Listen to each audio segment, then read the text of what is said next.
Johnson, and this is Focus on Liberia. Hit it!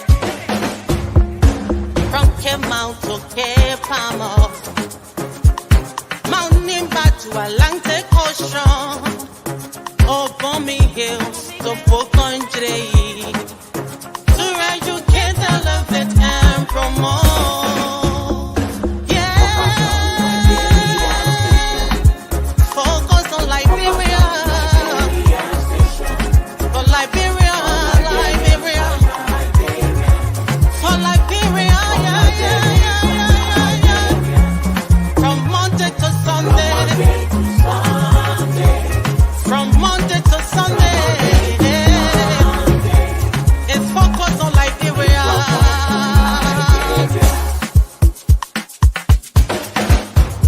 Talk about home affairs, hey, in diaspora, current affairs, hey, reliable information, history, ooh, talking about culture, yeah, politics, education, entertainment, business, sports, advertisement, articulation. Focus on Liberia. Focus on Liberia. Focus on Liberia. From Monday to Sunday.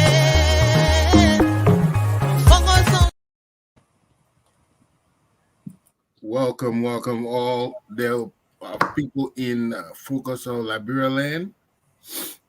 We coming to offer you a quick treat. We have with us our resident historian, Miss Carl Fumbler. How are you, Carl? I'm well. I'm not a historian, but I appreciate the sentiment. Yeah, I'm just a student of history who loves to study history and share what I've learned and discovered. But it's always my pleasure to be here. Thanks, Mr. Eastman. Excellent. And we have with us also the man deep-rooted in Liberian roots, Mr. Jerome Gayman. Thank you very much for having me. Every time I'm on here with Ms. Cole, is riveting. It's an excitement to learn something new, and it's an open forum where your doubts, your questions can be answered, or at least answered. And she usually sends you back with homework. If you want to add on to it, if you're going to argue, you're going to debate, you got to have a source of reference. And I like that. So you need to have one or two more references to come and argue with her, because she usually does her homework before she gets here. So every time I come on here, I'm available and willing to learn something new. And today will not be an exception. Well, well said. Yes, well, she does her homework, and in this scholarly world, they will tell you have to have reference for your evidence. Now, today we're bringing you a tasty morsel of importance. What is the importance of studying Liberian history? We some kids. I remember at one point in time, I didn't really appreciate history that much. Right. But there is a purpose for it, and we're going to explore that. So I'm going to ask just broadly, Carl, what do you look at as the importance of studying Liberian history for Liberians especially? So everything, all human knowledge, the common history is the study of human experience, human knowledge, human activity. So all human knowledge that we share and enjoy today, all advancements, whether it be in science, in arts, is based on some historical context. It evolved from somewhere, and it's based on information that happened that we built upon. So for example, everything we see around us today is a product of history, including ourselves as human beings. We're products of history.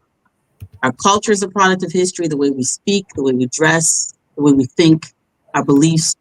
These all have context in history. So history gives you a compass, as John Henry Clark says, by which you can tell the time of day. It gives you context to the present. It makes you understand why the world is organized the way it is, how it came to be organized this way. Without history, there's no understanding of the present. Without an understanding of the present, you cannot help to shape and mold the future that you want. That context for human activity and survival and planning is based in history. All of the powerful nations in the world, all of the societies that we want to emulate, they have a huge and profound reverence for their history. Everywhere you look in the United States, there are museums. Any great country, go to China, their history, Japan, their history. And what do they do in warfare whenever they want to destroy a place? They went to Iraq, what did they do? They destroyed historical centers. When you destroy history, when you bury it, when you sever people's ties to their past, you take away their sense of identity and they take away an understanding of themselves. When you do not have an identity that's based in any kind of tangible roots of your history and your past, you become like a candle in the wind. And you flicker at the slightest light and it's easy to just snuff you out because you don't stand on anything. History gives you a grounding. It is where you get your strength, your identity, and everything that you are. And it's always the weakest people, the broken people who are either don't have history or have a distortion, have had their history replaced with a distortion, a distorted narrative. So history is almost everything. And the last thing I'll say about it, just to give an analogy, when you go to the hospital and you want to find out and you're sick or you have an ailment, the doctor wants to figure out what's wrong with you. He wants your medical history. They want to know what all you have been through, what all you've experienced. If you've ever been hospitalized, why were you hospitalized? If you're a woman, have you had children? How many do you have? How many live births? How many, if you've ever had an abortion? They ask your medical history because that is how they're going to be able to diagnose your current health situation, is by that reference. It is the same thing with everything in life. So even to be able to properly diagnose your political reality, you need the context of history to properly inform you of how you must proceed. Yes, that's what has been said, that history offers context for the present. Mm-hmm. It offers an understanding of how we got where we are today. Exactly. But some argue that history also can be used for inspiration and innovation. How do you see that? How do I see what? How history is used? History serving as a source of inspiration and innovation, just like you said a few moments ago, that some people are broken. The people are broken because they've lost their ties to the history. Right. Whereby when you do have that history, right, you can actually be motivated and inspired by what you Absolutely. So history, basically, you get motivated because your sense of self, your self-esteem, actually, as a person, as an individual, as a nation, as a group of people, your sense of belonging is tied to history and historical context, right? So without that, even a person's self-esteem and their value, their self-perception of their value and their contribution to the present is deeply rooted in what they think that their contribution of their forefathers has been. You almost, in some way, subconsciously renegade yourself to the role that you think your ancestors played. And so if you take away people's history and you replace it with a narrative that makes them pathetic and makes them victims and makes them, anything but triumphant, it breaks their wings in such a way that they're not even able to imagine the average person I'm speaking of beyond that position. Part of the way you control people is by telling them that they come from nothing and nothing they shall be. Well, one of the questions I have always asked in developed societies, when I mean developed, I'm not talking about the Western way. Oh, Dr. Gay, how are you? Sorry, Jerome. Yeah. Let's walk into to the Oh, program. Dr. Gay, welcome. Uh, History has always been written collectively, right? Where everybody doesn't have a PhD, but we collect information and we synthesize and then come up with one. In Liberia, we do not have a historical society. We do not have a consortium of folks coming together to actually write and cross-reference, like you say. Peer uh, review. We don't even have a process for peer review. Yeah, well, because if people, like you say, they assign us, there are some ascribed definition of who we are. So where in Liberia or why in Liberia we have not had a consensus on who our historians are and what our history should be. Yeah. Dr. Gay, you want to take a crack on this one? Oh, sure. I will again. Let me thank you all so much for this wonderful program. I want to also appreciate my co-founder for pushing this aspect of knowing our past, our history. Very, very important. And I enjoy her most of the time with Dr. Duke. Yeah, believe me, I be enjoying them going at it. Thank you, thank you, Jerome. Thank you, Dr. Eastman.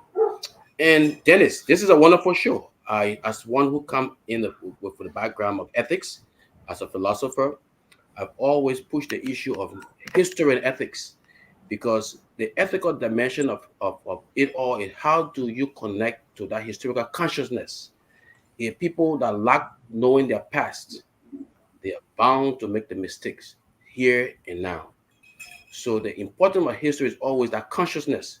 And that is why I always have view my writings, whether I'm not a historian myself, but because of my background, I'm able to crack into historical aspect because of ethics. Because if you don't understand, we have this tendency of putting everyone into one pot.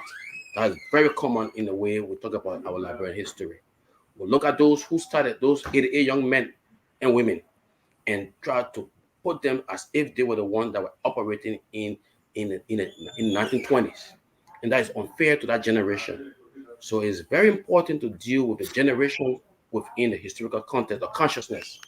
So history, otherwise you suffer from what we call historical amnesia, very common, and that's why we have, I would say this, a lot of so-called pseudo historians in Liberia, and they have been the reason why we have not taken our history so seriously. We badmouth those founders of our country as if they did nothing. That hurt me because if you go into the depth of what they did, you realize that you just wronged them.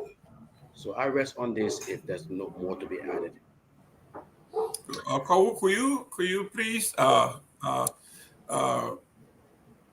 maybe give your own perspective on why collectively we have not been successful in creating our own history, but instead we see that if Kawu doesn't have a PhD in anything, then she is not an expert, or she should not have a say in the collection and preservation of our history. I've never heard anyone say that about me particularly. I think there might be some people that have that sentiment, but there's nowhere in the world that educated people, whether they have PhDs or not, especially people who are trained in research, do not advance human knowledge. Yes, PhDs are scholars and they're expert researchers, and their whole purpose of getting a PhD is to advance human knowledge, right? But it is not a prerequisite. If you look at the advancement of American history, you've got people who, like this woman who did the 1619 project. She's a master's degree holder. She's not a PhD, but she has advanced human knowledge and understanding of the founding of America. So that is not a requisite. What is a requisite is that a person is thorough and scholarly and able to provide sources and be meticulous. There are many people that have PhDs that don't do that level of work. So just the degree alone and having a PhD in theology is not the same thing as having a PhD in history or having a PhD in psychology or having a PhD in anthropology. I mean, these are different fields. And what happens in Liberia a lot of times is that anyone who calls themselves doctor or a scholar can write about history. And they almost always reference secondary sources. There's very few people actually going back and trying to reconstruct things on their own. And I think part of the problem is the way that our education system has been structured in Liberia, which is the foundation of education is usually about regurgitating, memorizing and regurgitating what has been told. And deviating from that makes you look like a heretic in our culture, in Liberian context. Any scholar that deviates from what you've been told to memorize and regurgitate, you look like a heretic. Everybody knows that the Congo people came and enslaved the native people. What are you talking about? Everybody knows that our first presidents were mulatto. What are you talking about? Prove it. Prove that they were mulattoes. Everybody knows that everybody on the ship Elizabeth were freed slaves. What does that mean to be a freed slave? We're talking about a combination of recaptured Africans and repatriated descendants of enslaved people in America. There's two different populations who are on Elizabeth. Nobody talks about it because they oversimplify things. They're constantly regurgitating things. Nobody wants to think about it. And I was joking with you before we started this show. I said they make Liberian history so ugly that nobody even wants to bother to explore it. It's like, you talk about Liberian history, poo-poo in the pankana, don't crack the pankana. And nobody wants to crack the pankana because they've been told poo-poo in the pankana. I'm the hard-headed child. Artemius is the hard-headed child that said, no, I want to crack it and see it for myself. And guess what? They lied. Poo-poo in the pankana. What is there buried just below the surface is a triumphant, magnificent story that is important not only to African people, but to the world. Liberia's role in world history is substantial, is significant, is profound. It is profound. And what has happened is they have intentionally removed Liberia from the respectable commentary. They have removed the country from the respectable commentary of world history. And the members of the society, our fellow citizens, have accepted this. And we continue to perpetuate the lies and disinformation that were told against Liberia and perpetuate these silly, buffoonish narratives that are based in nothing. It's been about 2 years. It has been 2 years, a little over 2 years since I was angry and sent letters to Ministry of Information, the Minister of Foreign Affairs saying, why do you have a replica of the ship Elizabeth on Providence Island that says 1822? Why are you doing that? There's nowhere that's written. Nowhere. Why is the ship Elizabeth on simple things like this, right? That even in our history books in Liberia, it doesn't say ship Elizabeth landed at Providence Island. You will not see that written anywhere. I've looked. No credible publication anywhere says that. Not our history books. Nothing published in or outside of Liberia says ship Elizabeth landed at Providence Island or even Cape Mesurado in 1822. Everything that I've seen written, whether it be Guanu, Doris Banks, anybody, it says exactly what happened, which is the truth. It went to Sherbro in 1820. Everyone knows that, right? The big Nautilus, Sherbro, 1821. Everyone knows that. But what happens? They hear the thing on the street, they internalize it, they regurgitate it. And it becomes normal and people just accept it. And they took their time and built that metal box on Providence Island, took their time and wrote Elizabeth, ship Elizabeth, 1822. That shows a complete disrespect for our country, for our history, for the integrity of truth. It's a complete disrespect. And nobody cares to change it. And I know others want to speak, but I'll give one quick example. If you go on, and Dennis and I have raised this issue before, but if you go on the Liberian Supreme Court website,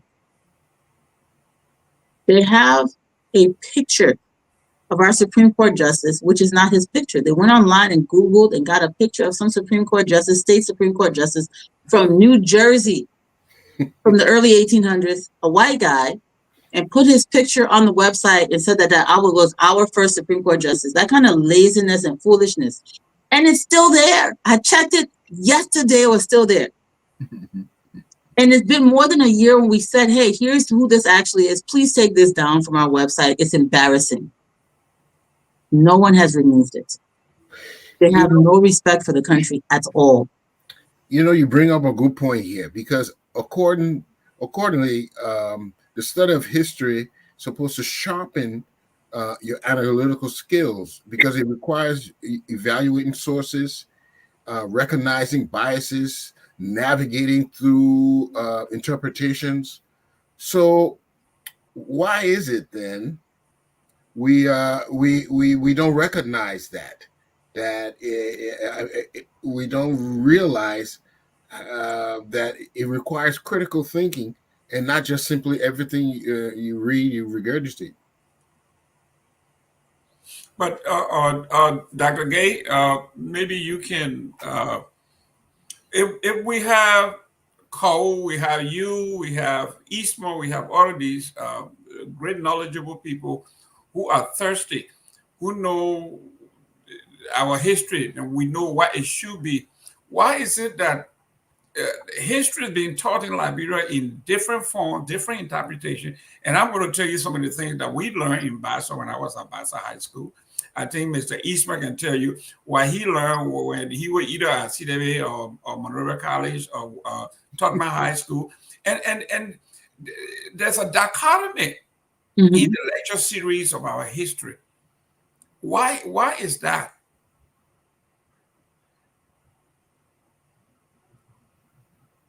You got to unmute. You have to unmute.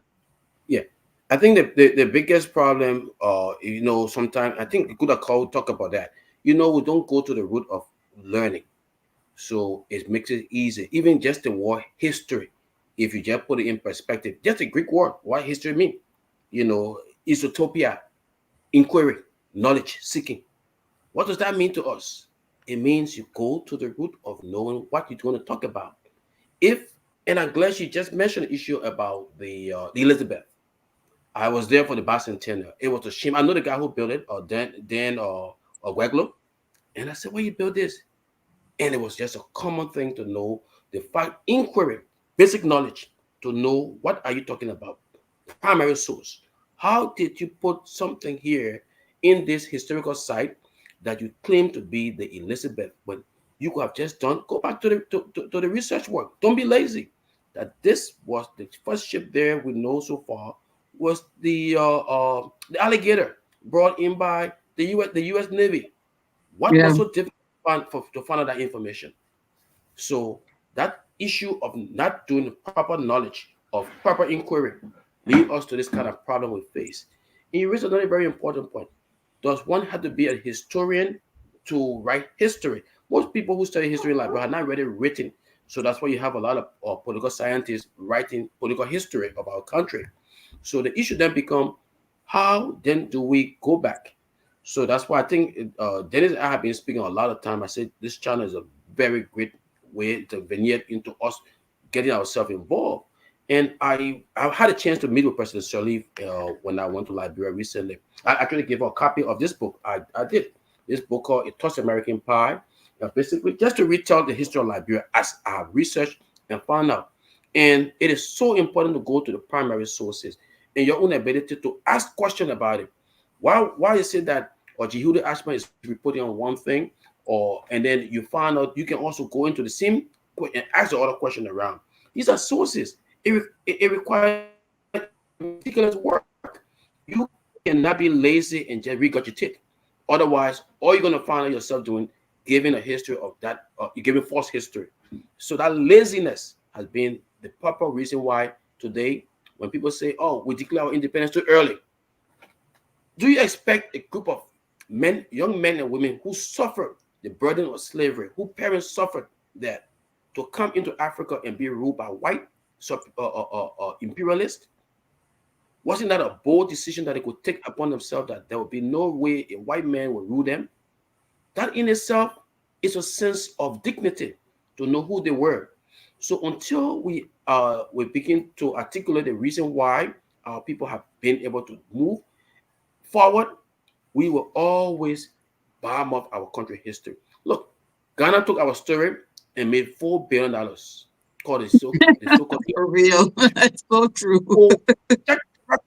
$4 billion. And it did that $4 billion in less than 6 months.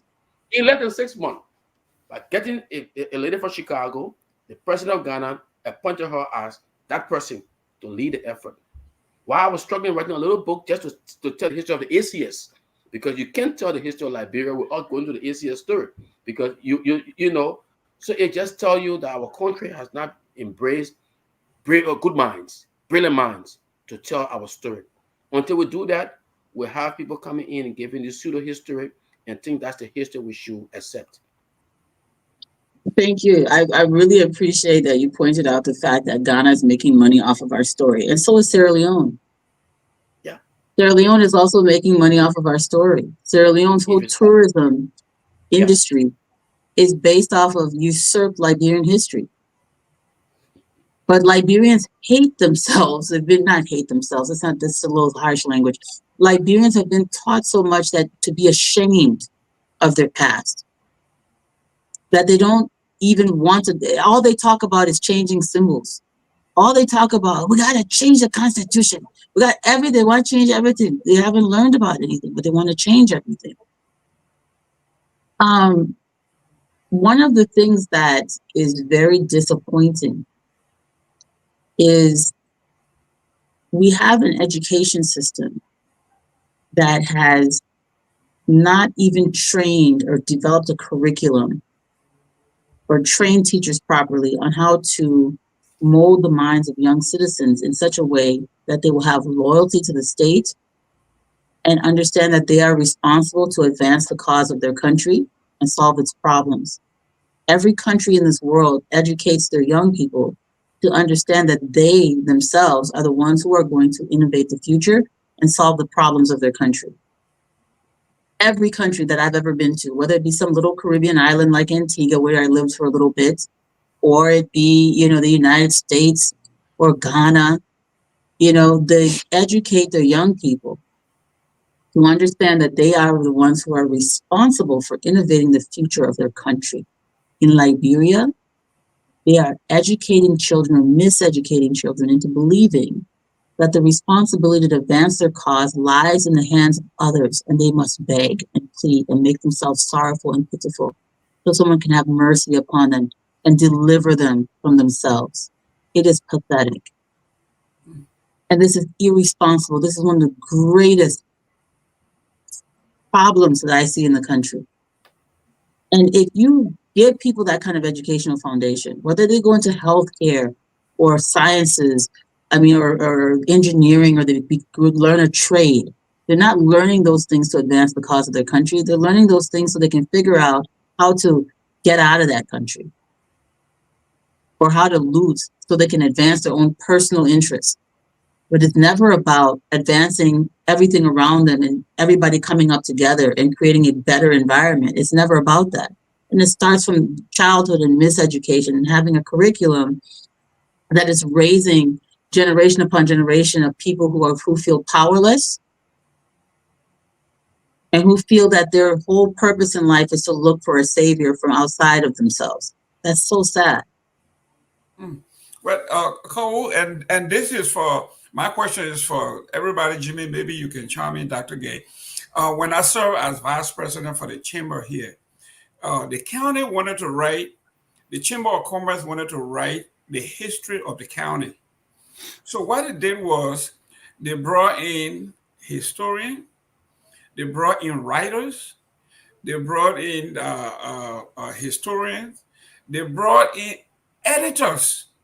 So the guy who researched the history did not put it together.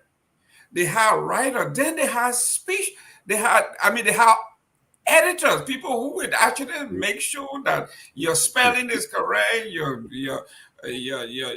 whatever it is that we are talking about, verse, subject, verb, agreement, everything. So the guy who is writing the history is different from the guy who actually did the research. It's different from the guy who actually did the editing. So when you had the editor, the historian, and the writers come together in one room, they cross-check everything to make sure that everything about this county is correct. But in Liberia, one guy sits in his room. He calls himself whatever doctor or whatever it is. He writes. If he does any research, he does his own editing. He does everything and puts it out, and he gives himself the total absolute credit for being an authority. Jimmy, anybody can. I mean, I've been in the room where these people do these things. That's how I know it to be done. But to see one man singularly writing, editing, cross-referencing, doing research just to get that title code. I mean, please reference. I mean, somebody talk to you. I've never seen that before, but it happens in Liberia. You have a guy, we talked about this the last time. There's a guy who says he's a historian, he's a history professor at Cuttington. For God's sakes, Cuttington. When I hear my parents, talk about their childhood, they talk about Cuttington, and that school, The guy says he's a history professor. The guy does not even understand that the word colony has multiple definitions. He doesn't understand that colony can mean settlement of people, a group of people. He thinks colony only means colonialism in the context of colonizers from Europe exerting their power over a foreign territory. So therefore, because the repatriated people called themselves colonists, that they were colonizers, because he doesn't understand the English language. He hasn't mastered the English language well enough to even understand history. Because you can't read history in a language that you haven't mastered and think you're going to get it. And the problem with his analysis is a language problem. Because my students from a leadership academy, we listened to this man speak, and they were shouting. They were so angry. They were so outraged. He said, how did a man can be professor? And they correctly analyzed the problem. They said, but a man doesn't understand the words that he's using. You cannot study in a language that you haven't mastered. That sounds really awful, and I don't feel good about saying it, but it's a fact. Because I studied small German, does not mean I'm going to go read a German text and fully comprehend it. Some of the problem is comprehension. For example, in the Declaration of Independence, when Hillary Teague says we were originally inhabitants of North America. If you don't master the English language, you interpret that as, oh, they think that they were the original inhabitants. No, he said we were originally, meaning we used to live in this place, but we no longer live there. And many Liberians that we respect misinterpret that line and many other things because they don't really fully even have a mastery of the language that they're using. It's really deep. So part of being a scholar is the language that you're studying in. You must have some level of mastery of that language to be able to properly interpret what you are reading. You must also have a mastery of the language in the context of the time period when it was written. What does this word mean in the 19th century? For example, if you read something and they use the word Madingo. What did this mean in the 18th century and the 19th century? So in the 1700s and the 1800s, were they talking about Malinka people, or were they talking about a wide group of people who some may have been Malinka, but not all? You understand? So because if you don't have that context, I'll give you one last example. I'll let somebody else talk. Understanding context when you're reading. They say Western Sudan, for example. And Erasmus, this one is very funny to me. Western Sudan. If you do not understand that our part of West Africa was called Western Sudan, and you read Western Sudan and you don't know they're talking about the confines of basically the boundaries of the Sangay Empire are Western Sudan, right? If you don't understand that is the area they refer to as Western Sudan, which is down to northern Liberia and Sierra Leone and Guinea, right? If you don't understand that and you're reading this, you're going to think that they're talking about the modern country of Sudan because you don't have the baseline knowledge that it takes to really understand what you're reading and interpret it correctly. So you can go on Wikipedia today and see that somebody thought it was very good to say that Pele people come from the country of Sudan, because they don't know the difference between that Western Sudan has nothing to do with the modern nation of Sudan. or, the Sudanese people in East Africa, because they don't understand that in that time period, Songhai Empire, that general region, which also includes Guinea and northern Liberia, the Guinea Forest region, was considered Western Sudan. So you see the confusion? So you cannot just study something and not have a foundation. Wow. Jimmy Eastman, you and I we were students of history. Now, let's talk about rote learning, okay? Like me, when I was in school, we just recited Joseph Jenkins Rivals, Stephen Albert. I mean, we just go on. There's no analytical skills that I'm picking up. I'm just learning by rote learning. I'm just reciting. Then I learned about John Kizell. I learned about all of these folks. So when you beat it into my head from that early age, I see Kau and Dr. Gay, they are frowning on our inability to be analytical. Right. But when we did it's not. I know. Listen, they beat it in our head. You had to recite the thing exactly. If your teacher wasn't good enough, whatever he taught you, you had to memorize it until it's stuck. What we say into your how do you call it, front part of your head? Something. What do they call it? The frontal? The frontal lobe of your head. And you sit there. So what rote learning, what damage did rote learning do to us that we couldn't be analytical? We just, like you say, whatever they told us, we took it in, we didn't ask any question, and we have never been able to build on it. So we regurgitate what she was just talking about. The same thing that I learned in 1980 is what I was teaching my kids until I started learning the History Channel. Mr. Eastman. Yeah, well, that's how the educational system was teaching. Yeah, and it was more about memorizing and not being analytical. I think Carl hit a very strong point, especially for scholars like Dr. Yeyia. We need to teach our kids to be analytical, because it will be essential for them to understand and navigate through all the things that we've been through. They can't just take everybody's word for it, because there's a lot of misinformation, misunderstanding that we have acquired over the years, and a lot of it's been lost. So to grab two things we have to convey is that sense of pride, to be proud of the country because we are survivors, despite all the things that has happened to us.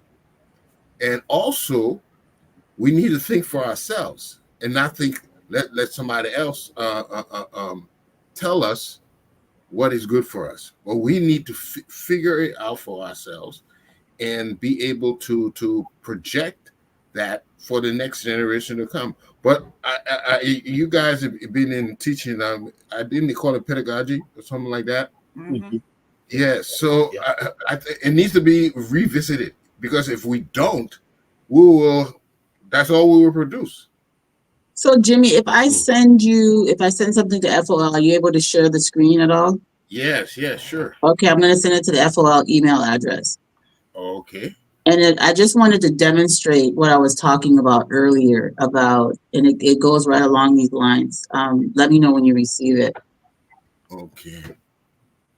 So it goes along the lines of what we're talking about, the judiciary website, right? And this idea that people can just do whatever and nobody cross-references or double-checks it.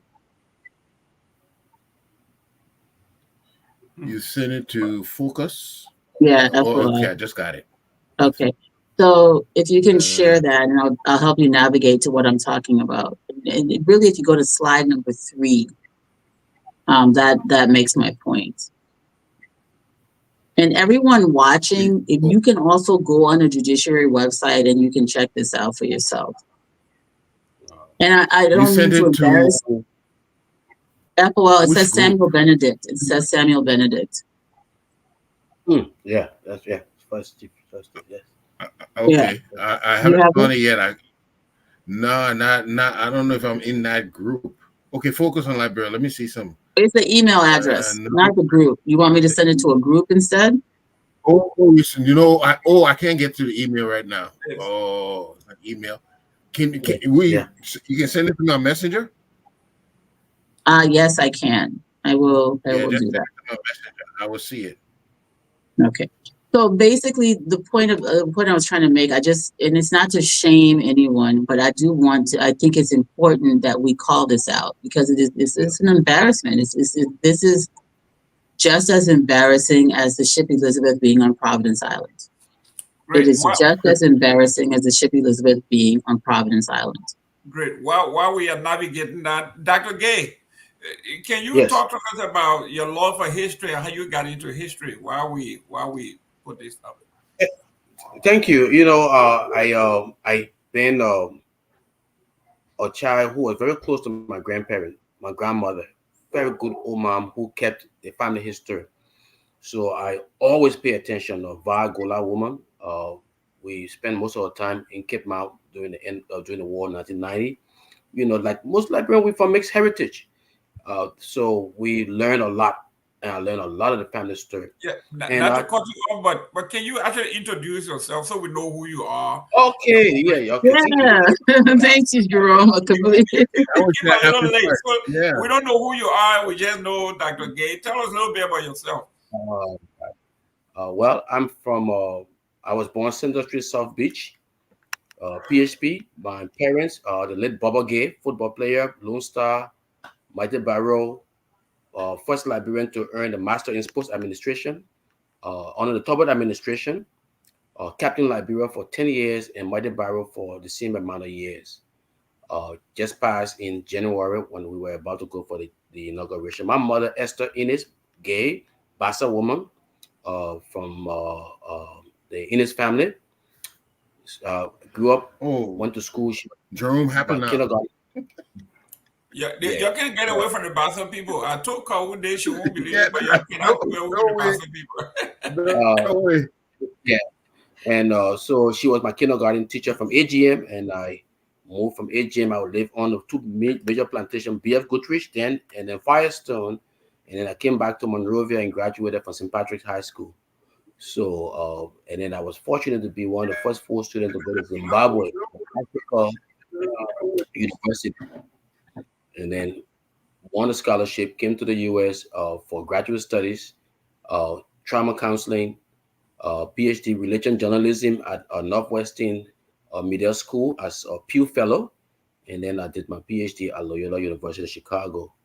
Taught a lot here in the Chicago area, run a foundation, very much involved with sports and history. And I got involved with history because of my own family past. Liberia is a country of rich history. I'm doing a Guerrero project because of the book we spent almost 15 years writing. I was very much tuned to just like the same thing called race. When you see a country got distorted information, half truths, I had the inquisitive mind to know why did we do this? Why is it that we're not paying attention to details? Why the story not the incoherent stories? Here about who was this Matilda Nepo, Matilda Spencer. Those were issues that I started to raise because I realized if we don't have the foundation, the primary sources, we will never be able to understand our past well. So that became my driving point into where I have spent almost all of my time doing helping to do a PBS documentary called Prince Among Slaves, which actually tells the story of our Fulani background. And that has now become a well-known film. We were able to also find those lost descendants of Prince Abdul Rahman and Isabella. Powerful story of the Fulani connection of Liberia that most of the time we always talk about Fulanis as if they were outsiders, not even knowing our original boundaries when they were expanded. So that has been my main reason that I focus a whole lot on history and ethics, because I really believe that if we don't understand the two of pillar, we will never be able to move as a country and understand the importance of our culture. So that has been my driving point all through my scholarly life. So I can rest on this. Thank you. I have to talk to you a little more about our Fulani brothers and sisters, because there's a big argument going on in Liberia. Some folks are saying Fulanis are not Liberians, and people are saying no, they are. We are all one. And it's a confusion between citizenship. So you guys need to come in so we can have a whole it's a whole discussion confusion on that, because it hurts me when you say that. We'll talk on that. But here's the thing you wanted, So Carl. try Let me put it up. before you come in, Jerome. I just want to say something. Liberia does not recognize your citizenship based on your ethnicity. That's the first thing. Mhm. So if Yes. the issue is people are being discriminated against, your criteria for being a citizen, the primary thing is your being an African person of African descent. That's So correct. ethnicity is only relevant in the context of indigenous clans and their land that's tied to those indigenous clans. So even indigenous clans of Liberia, for example, many of the Loma or Pellet clans in Mono and others who have people of their same ethnic group living in Guinea, it's not Yeah. all Pellet people that are Liberian. It's only the Pellet Yep. clans that fall within the territory. So just Got you. because there are Pellet people in Liberia doesn't mean all Pellet people in the world are Liberians. So there's a difference between being an indigenous person belonging to these clans. None of this is based on actual ethnicity, because there's more than 20 million people who call themselves Fulani, and just Yeah. because you had an invasion in what we call Grand Cape Mount now in the 1700s doesn't mean that everybody from Futa Jalon is an indigenous person in Liberia. That's not how it works. So if you're born in Liberia and you're a Fula, you should be a citizen. You don't have to say that I'm an indigenous Liberian. You have to say I have a right to citizenship here. It's two completely different things. And so we get it confused because the people at immigration think that 15 tribes or 16 tribes mass thing is what makes people citizens, and it's annoying. That's not Very what much. makes you a citizen of the country. That's correct. So the harassment of Fulani people and the xenophobia is the problem, and that's what needs to be addressed. There doesn't Excellent. need to be legislation passed to give them a one of those funny masks and all. It's just silliness. The Constitution already covers them, Yeah. Hey, and we just need to push our laws. don't mess with my Bassa mask. Okay, here we That are. mask not even Bassa. Somebody made it up. You will not find that mask in Grand Bassa. I blame Jangoma Johnson. They were trying to be cultural. They were more westernized than the Pope. So they just made up some stuff. It's all right. Bye Boy of Jangoma Johnson, but Yep. no, I mean it was a cute little thing they did, but it really doesn't have the kind of weight and significance that people are giving it.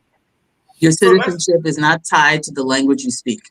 So let's look. What is it we are looking at here, Miss Cole? So I was telling you guys about it. So the Supreme Court, so this picture, according to our website, and there's a website, anybody watching, y'all Google, just go to the Supreme Court website or just copy this and paste it in there, judiciary.gov.lr. And then go to past justices /past justices. And you will see this picture that claims to be Honorable Samuel Benedict. According to the official website of the Judiciary of the Republic of Liberia, there's a typo. This is a photo of Samuel Benedict. Go to the next thing I gave you. So you see this guy, and literally I copied this from the website. It says Honorable Samuel Benedict, term and tenure. This isn't Sam Benedict. Go to the next picture. It isn't him. This is some white guy, right? And you know that what is this, Jimmy? Bassa. No, Jimmy, you've gone the wrong way. I sent you another picture. Go back. Okay. So this is a portrait of Charles Ewing by Clarence C. Clarence. It's dated 1834. So they did a portrait. This man was born on June 8, 1780 in New Jersey. He died in August 1832. So he wasn't even alive in 1847 when Liberia declared its independence and made it a Black republic. So this white guy could have never been our Chief Justice because it wasn't allowed. Our Constitution doesn't even allow this man to be a citizen. How could he have been as Chief Justice? He also died before Liberia, the republic, was established. And he was a state Supreme Court justice in the state of New Jersey. He was from Trenton originally. And yes, while he was a Supreme Court justice, he was a Supreme Court justice for the state of New Jersey. And again, he died in 1832. But So you how know, did Carl, that- And this is 2 years after his death, this guy, C. Lawrence, I'm sorry, I keep saying Clarence. C. Lawrence commissioned this portrait of him. So how did Yeah. this happen? How? I can tell you that's what I want to speak to. This is not uncommon it is acceptable now that people can print things, say things, and there's nobody to correct it. I saw No, Jimmy, it's not acceptable now. There are Jimmy, nobody. this is not a Facebook post, Jimmy. This is not a post by some, madman on social media. This is our judiciary website. It is not acceptable anywhere. Not even in Liberia, this should not be acceptable. It's one thing if somebody posts a lie on Facebook or on Instagram or TikTok, right? This is our judiciary website. This is the official website of our judiciary. That's a huge difference. It's not the same, my brother. I beg to differ.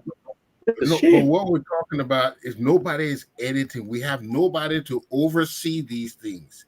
They just do it, and it's okay if the mediocrity is that editing business. When you just go live and just go take one white man picture and put it on the website and say this was your first Supreme Court justice. This is Sam Benedict. That editing business, or is it just a dishonest person who should not have been given this responsibility?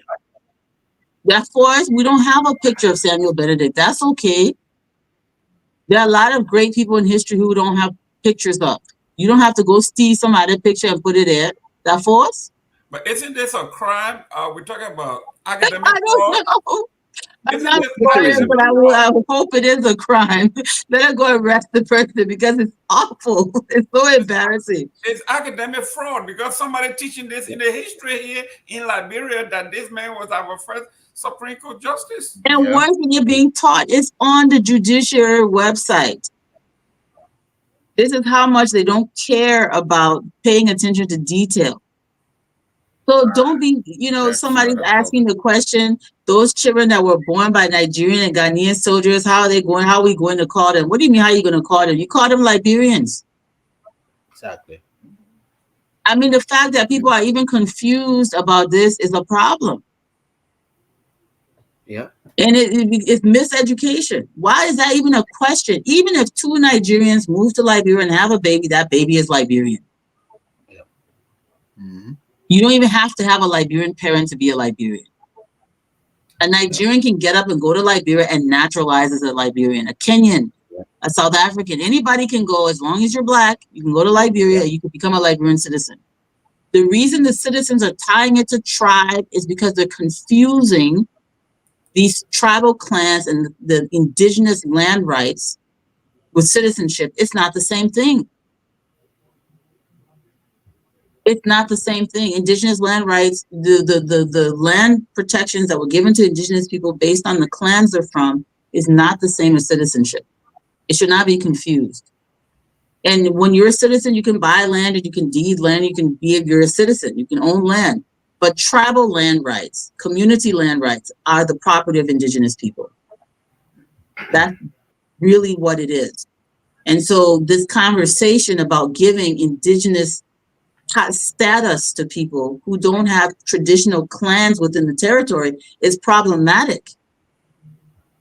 Whose clan land you'll take from them and give it to the Fulani people? Where is their clan? This is the problem, and we don't talk about the truth. That doesn't mean they're not citizens. It doesn't mean that there's not a lot of people in Cape Mount and Bomi that have Fulani ancestry and it's mixed in their blood, and those clans that they belong to are their clans. There are indigenous people that have Fulani ancestry. There was an invasion, for God's sakes, in the 1700s.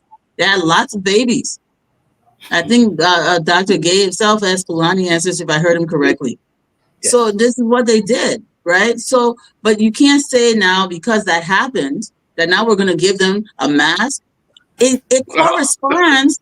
It corresponds with something more meaningful, which is land.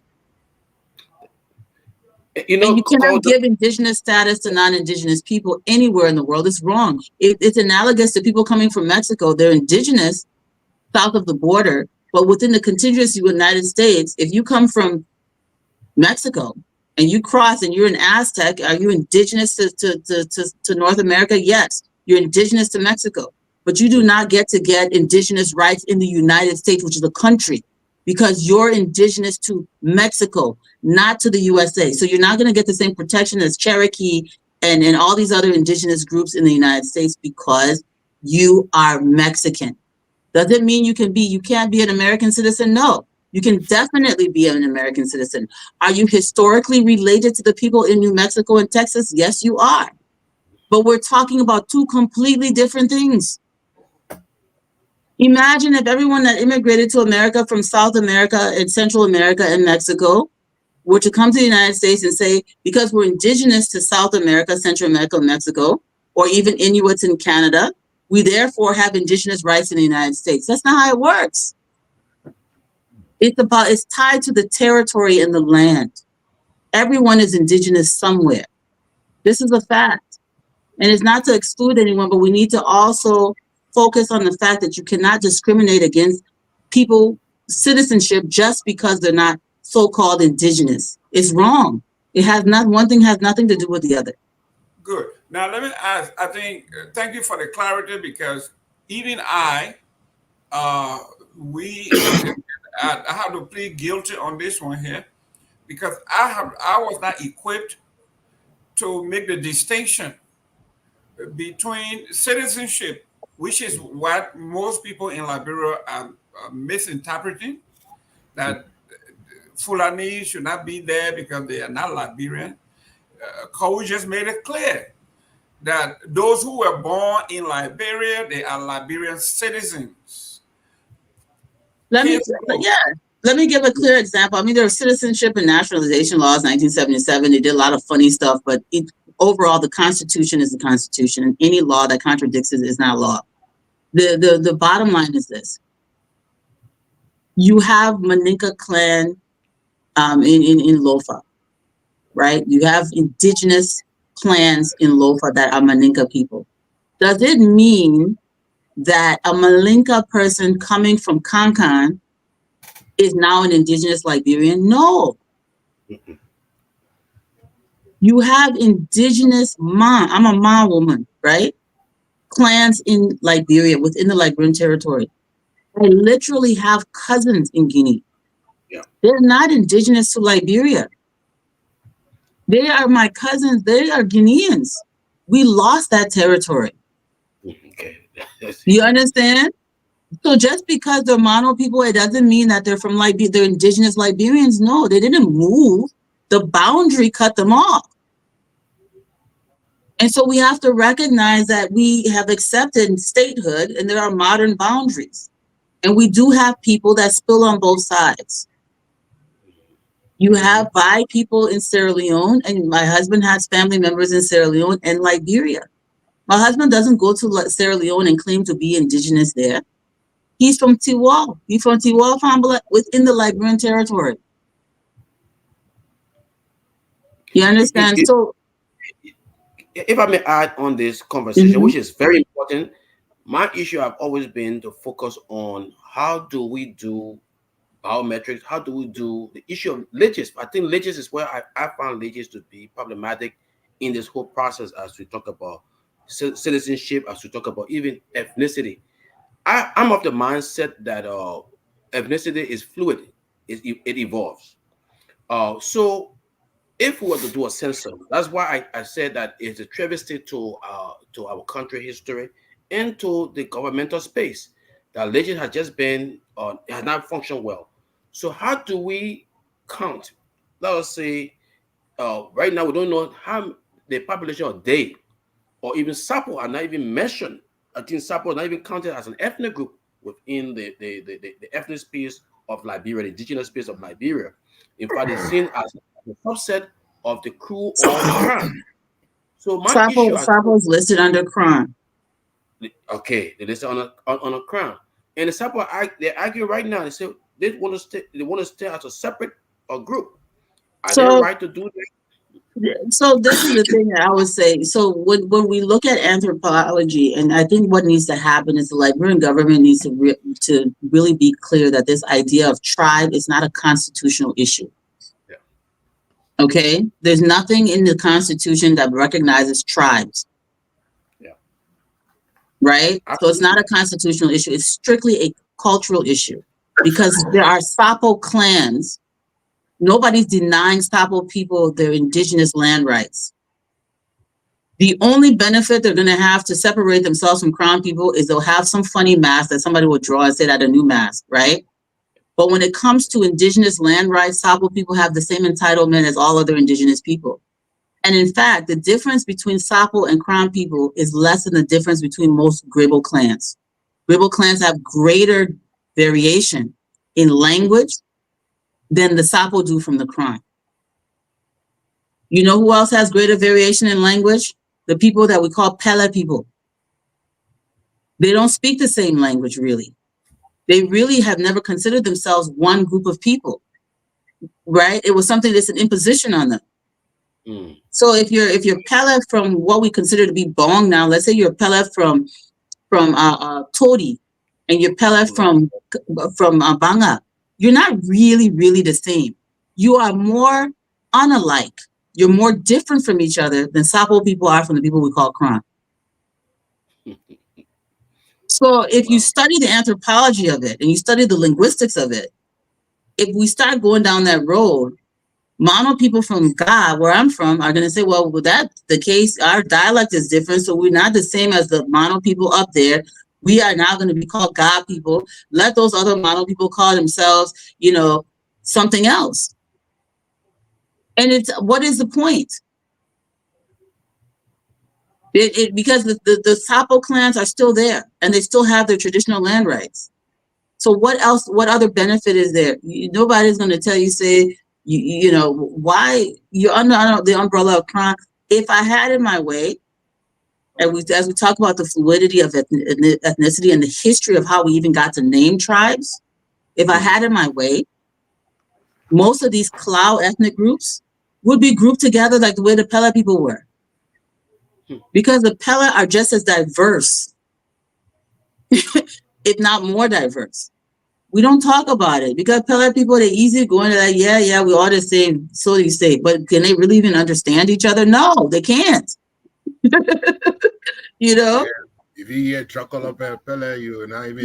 Yeah, the chocolate people are completely different from the people in other parts. You've got Pele people in Bopu, you got Pele people in Monserrato, you got Pele people in Gibi and Margibi. You've got Pele people because it's a huge, diverse group of people that we just put together and say, oh, Pele. They're not the same. They don't even call themselves Pele. Well, ladies and gentlemen, if you are in, for those of you, my own brother, I hate to call his name, but he and I were arguing. Brother Kiatama, Abdul Kiatama, if you want to come out here, you got an open invitation. You and I were arguing. You said the Fula people should get in line and wait for their turn. They are not Liberian and this and that. And I told you it was wrong for an intellectual like you to say stuff like that. That you didn't even make the distinction between those who were born in the contiguous land of Liberia and those who are coming from everywhere else. For you to have made that statement, I thought it was wrong. And as a person who is unifier, who unifies people, community organizer, I think you were putting more gas on the fire than you were uniting our folks. So if you want to come out here and have the discussion, Kiatama, please come out. Let's discuss. One of the other things of historical context, I'm not trying to dominate the conversation. Sorry, I get sleepy. I start talking plenty. But the idea that an ethnic group gains citizenship. Citizenship is not something that's given to groups, it's given to individuals. That's correct. Right? So with the concept of tying citizenship to a group is problematic and it's not reality. Groups don't get citizenship. Citizenship is an individual thing. It is an individual right under the law. Individuals are citizens. Groups do not get citizenship. There's been no time in the history of Liberia that anyone has waved a wand and said, this tribe is now all citizens. It has never happened because it's ridiculous. It's a ridiculous way to look at citizenship. Citizenship has to do with where you're born, where you're naturalized, those kinds of things, right? So if you give citizenship based on a tribe, which is goofy, doesn't make any sense legally at all. So everybody that speaks your language, no matter where they're from in the the contiguous West African countries, they're citizen. You go, I'm going to wave a wand, all Pele people are citizens. So the Pele people that in Guinea will come and be like, it doesn't make sense. And counties. Yeah. Initially, when the counties were delineated, the boundaries were based on population, not what language you speak. There is nothing in our Constitution that has to do with language. Citizens are citizens are citizens are citizens. So when they were marking, when they decided to incorporate the North and Central Territory and create Nimba, Lofa, Bong, Grand Jita, they were doing that based on population in 1964, not the language. That's why you go to Nimba, you find ancient Bassa clans that they didn't move to Nimba, they were always there. Yeah. Right?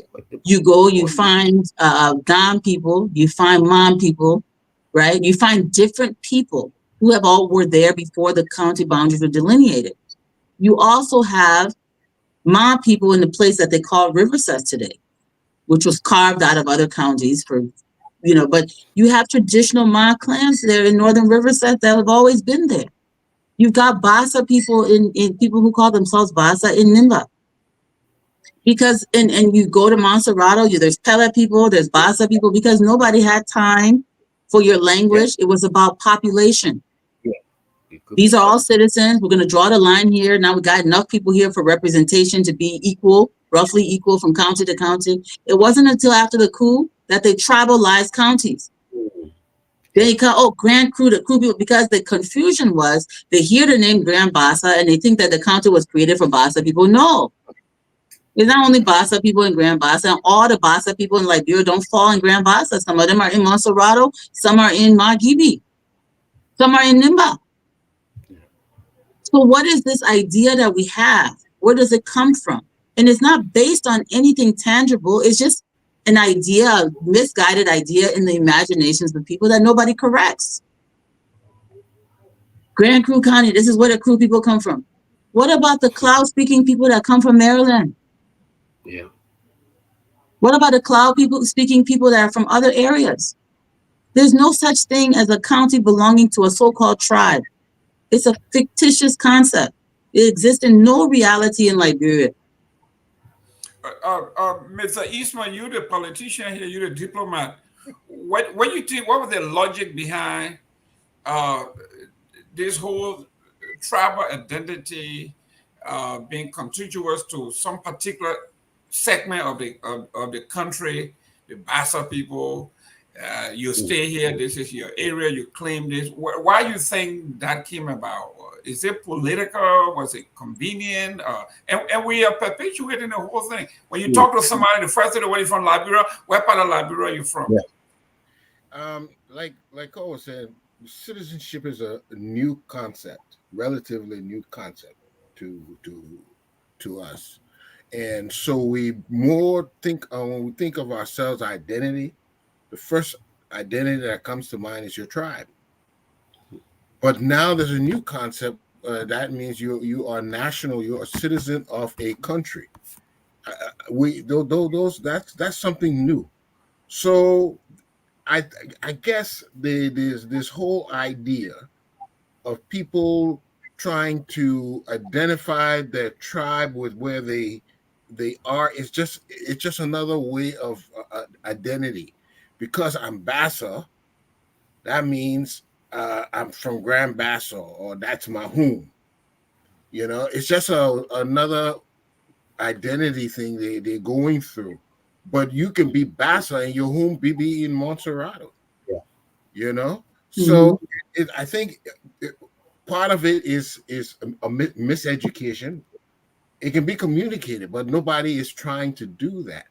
So they allow everybody to identify themselves the way they will, but it is greater than that. Being a Liberian is greater than anything else. That is who we are nationally, and that's who we are in the world.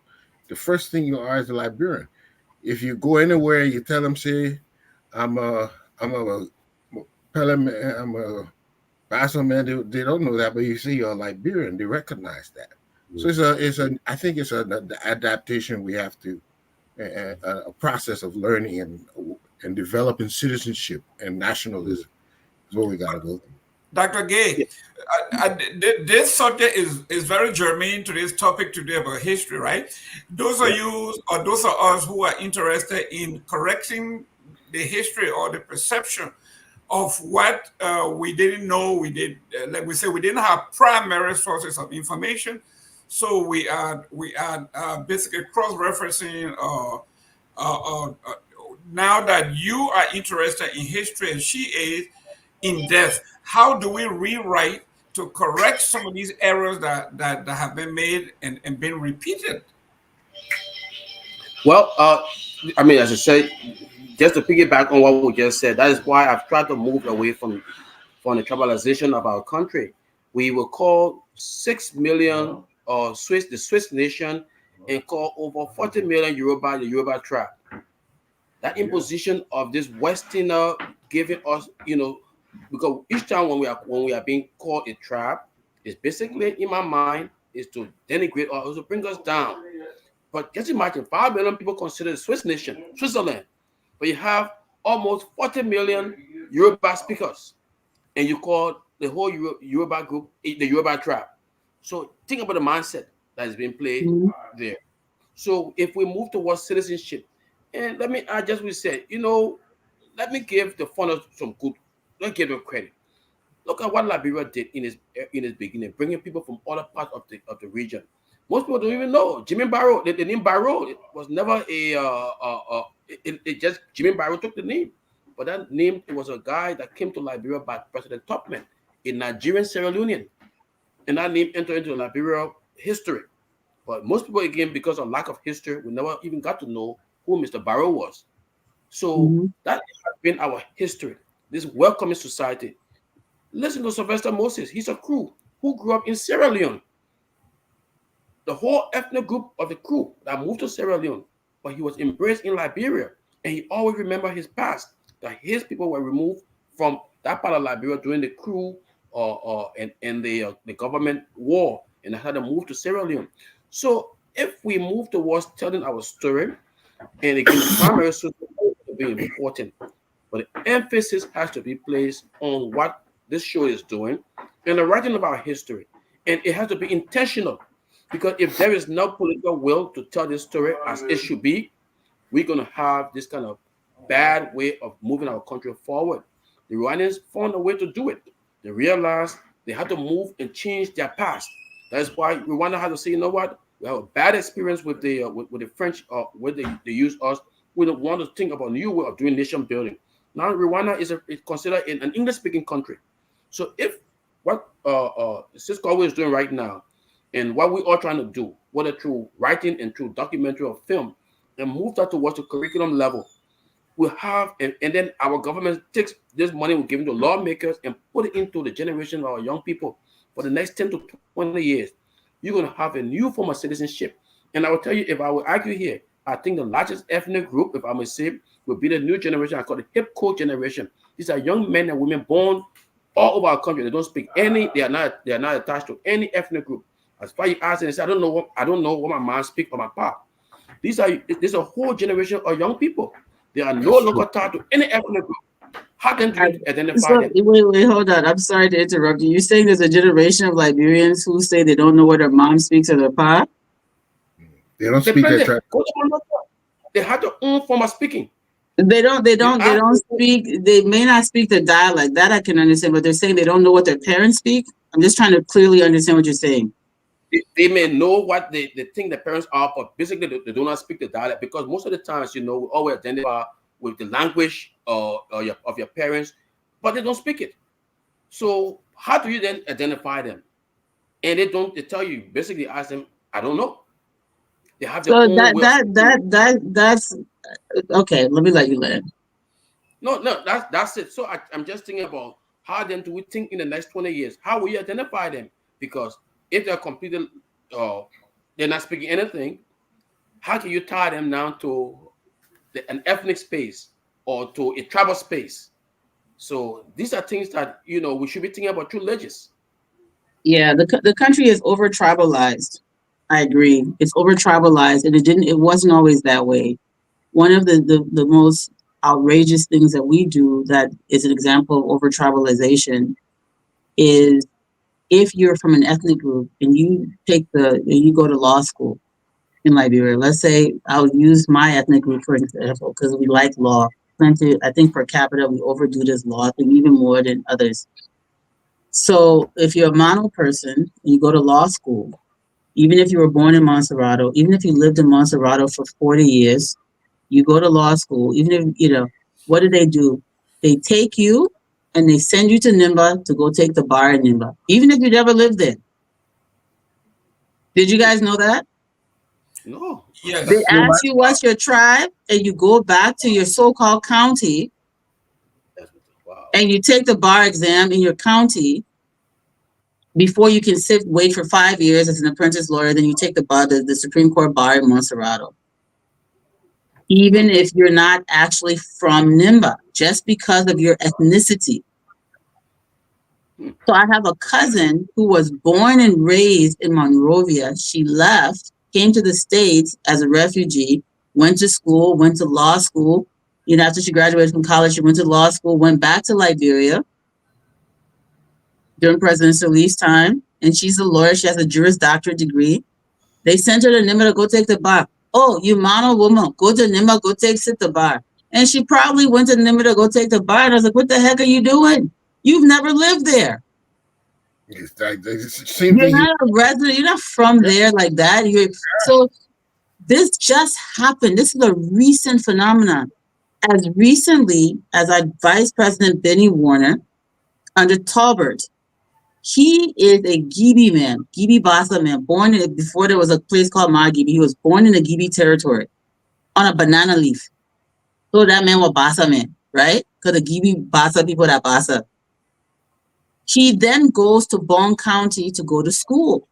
And he's on a mission in Bong. So he spent most of his life in Bong. So he is a resident of Bong. So when Talbert took him to be his running mate, he represented Bong County because that is where he lived.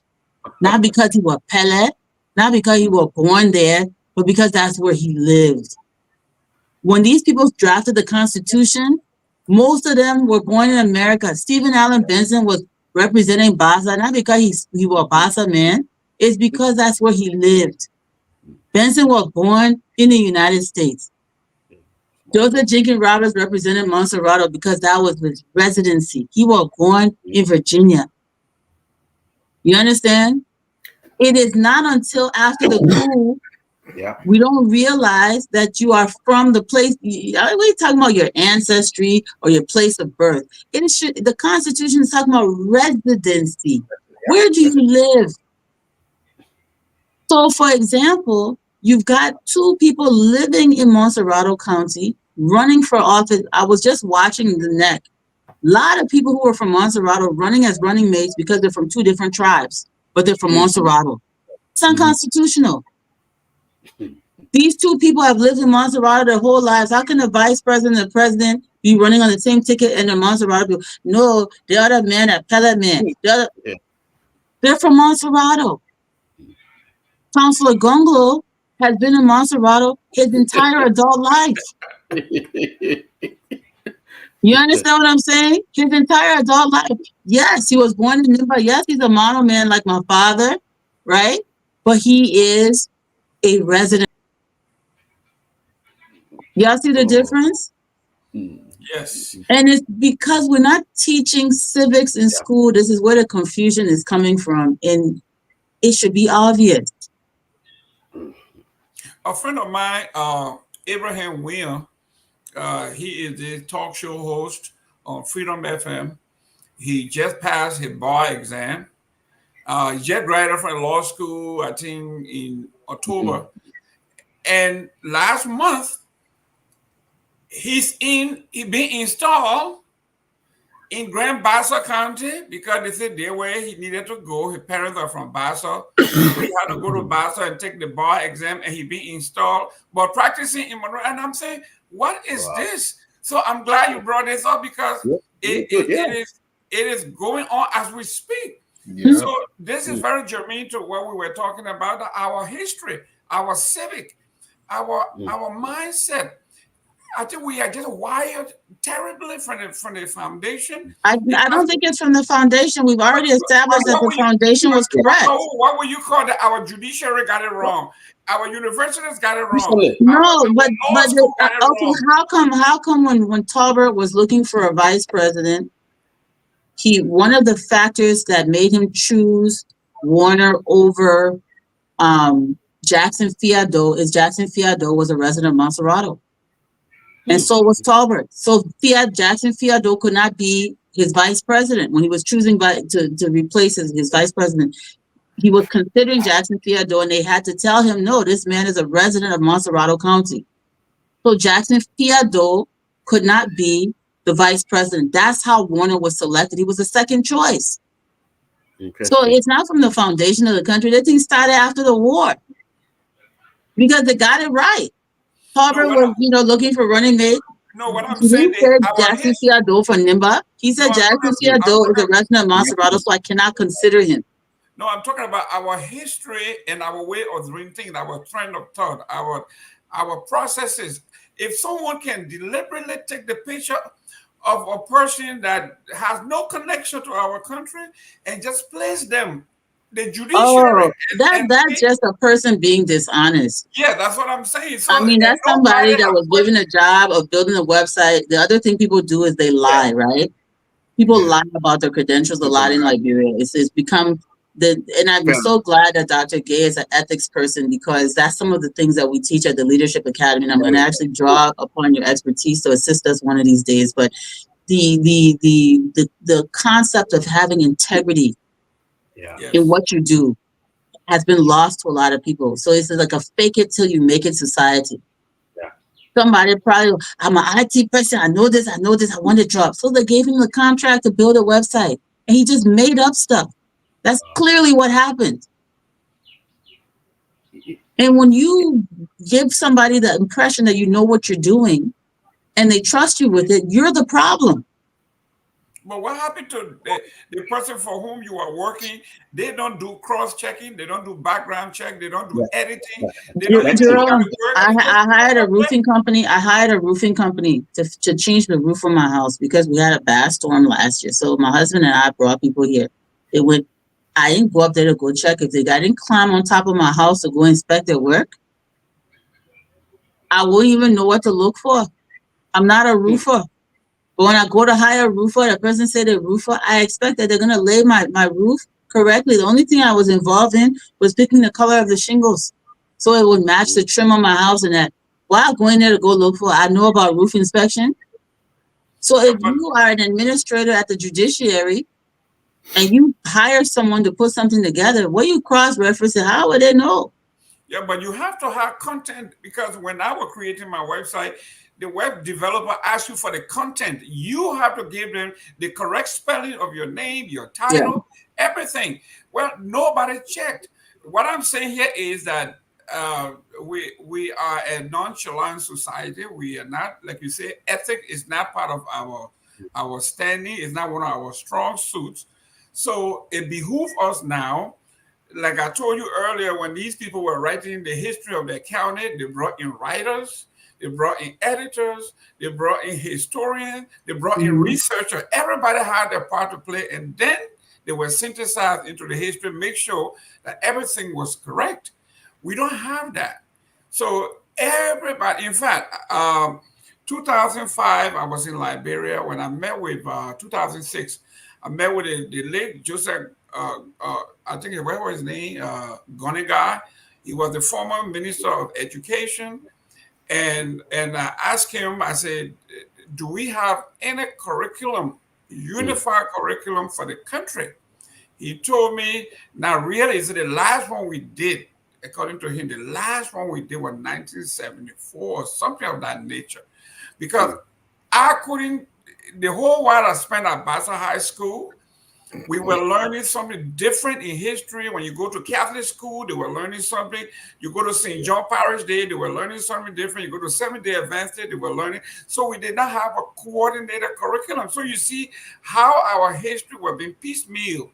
So I asked him, was there any coordinated curriculum that was mandated?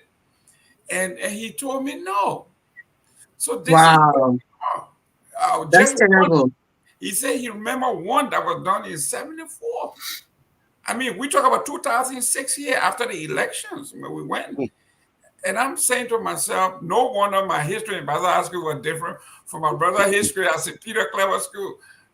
Totally different, nothing coordinated. Their math at St. Peter was different, their sciences were different. Hmm. The government school math and sciences were different. The private school, the Methodists had their own system. Well, Seventh-day Adventists had their own I system. don't, I don't know if it was always. I don't know if it was always like that. I don't know when that happened, but I don't think that it was always that way. You think what they were teaching in Tottenham High School was the same Mhm. thing they were teaching in Kipama High School? It was the same thing they were teaching in Sino High There, School. there's. I don't know when it changed, but there was a standard of curriculum, a standardized curriculum for the country in both before even private. I mean, public schools existed. When it was all private schools, they did standardized curriculum. And then later on, when public schools came, it was even more standardized, especially in the 1940s, 50s, 60s. My understanding was a lot of the standardization changed in the 80s. Yeah. That was my understanding, and that's not to discount anyone's anecdotal, evidence and what they experienced, but on paper anyway, it was standardized. Whether that was implemented, if there was some board that would go around. One of the other challenges that we've always had in Liberia is a lack of quality teachers. Teaching is not a profession that a lot of people, we had great teachers, but there were not a lot of great teachers. Yeah. That's true. So, is that people say, oh yeah, she said we didn't have good teachers. No, we had great teachers in Liberia, but not enough. So a lot of people were ushered into teaching that shouldn't have been teaching. We had Peace Yeah. Corps people teaching in our schools. We shouldn't have had that. We had people who had no educational background, no proper teacher training in the interior, teaching in schools. They shouldn't have been teachers. Just because they graduated from high school or went to some kind of, Lutheran training institute, you put them in front of students without proper training. So we had a lot of problems. This rush to get education, decentralized and to build schools everywhere came at a price, which is bad quality. And so now you have, somebody who was just a palm wine tapper, now he's teaching the kindergarten class. So the quality of teachers suffered. And so the education system did not, wasn't equal in certain areas because you didn't have the same resources, the same teachers. And a lot of the private schools would come in and they were not monitored the way they should have been. So you had missionaries teaching people what they wanted to teach people. Yeah. And some of these missionaries were coming from places like Alabama and Georgia. And this is in the 1960s during Jim Crow South. So what do you think they'll be teaching little black children in the rainforest? So all kind of stuff was going on. Well, Dr. Gay, now that we are doing what we call Liberia historical autopsy, right? We know what killed this guy or this girl. What is it now? What is the way forward? Because the government or the power that be will not look at Kao or look at you or look at Eastman and say they are proposing something that we need to look at. In fact, they will say you are criticizing and maybe label you as maybe enemy of the state or enemy of the ruling class. If they were honor CDC, they would say, okay, they don't like CDC. It's honor Unity Party. Well, they don't like Unity Party. What do we do to bring everybody aboard to actually look at the historical context and the rewriting of our history, at least to begin the process? A beautiful question, and I will always say it's the first to have a sense of what's the educational philosophy we want to define. Tanzania, the Harambe, or Kenya, Harambe, they talk about that. What do we want to enlighten ourselves out? And Cole made a very good point. I observe almost everybody denigrate our past as if Liberia had no good foundation. And I think it's so unfair to those young men and women who founded Liberia. They did something that was extraordinary. We need to praise them. We need to honor them. We need to memorialize them. The failure to do so is what killing our country. There is no way a nation can move forward without respecting its past. We That's should right. get to that point and realize what the young, uh, 20 years old, 25-year-old, 40-year-old men and women did for that country. To be black men and women coming from the abyss of segregation and slavery, deny their rights to form the only country on the continent. If we can't celebrate as Liberian, we're not moving forward. And I say that recently I was at a conference, a global leadership conference in Nashville. It was all about global leadership. And I saw a lady who I believe should be a descendant or relative of the Talbots. And I was just telling her the story about William Talbot or the Talbot clan. She was so moved. So, and we just talking about Ghana making so much money out of our Liberia history. We need to embrace that transatlantic freedom trail.